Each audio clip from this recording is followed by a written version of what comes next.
Joan Bennett Kennedy lived a life that didn't fit into headlines. On October 8, 2025, she passed away in Boston at 89. And while her last name linked her to American history, her story was always more human, more private, more brave than most of us knew.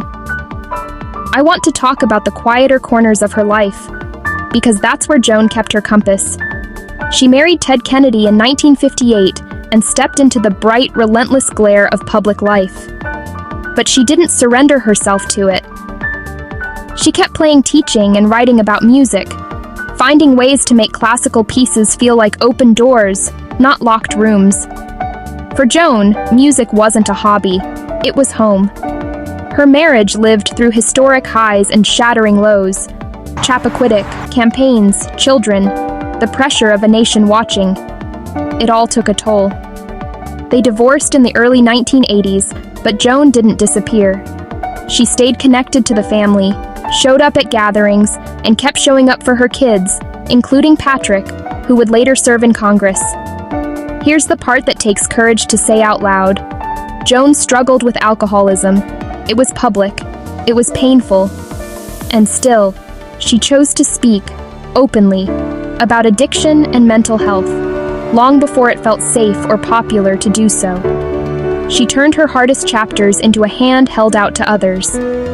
That honesty matters, because fame doesn't erase pain, because a smiling photograph can hide a storm, and because recovery is not a straight line. It's work, it's relapses, it's getting back up again. Joan knew that. She lived that.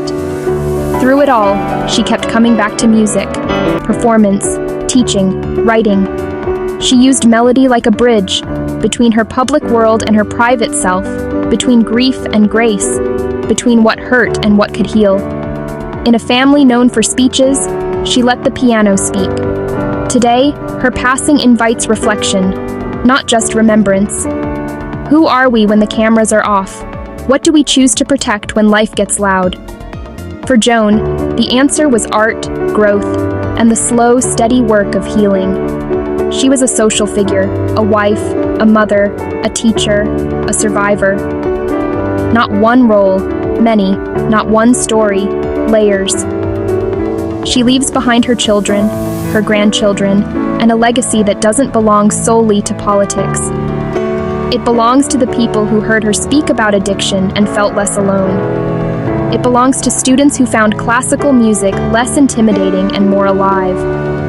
It belongs to anyone trying to reconcile a public life with a private truth. If you take one thing from Joan Bennett Kennedy's life, let it be this.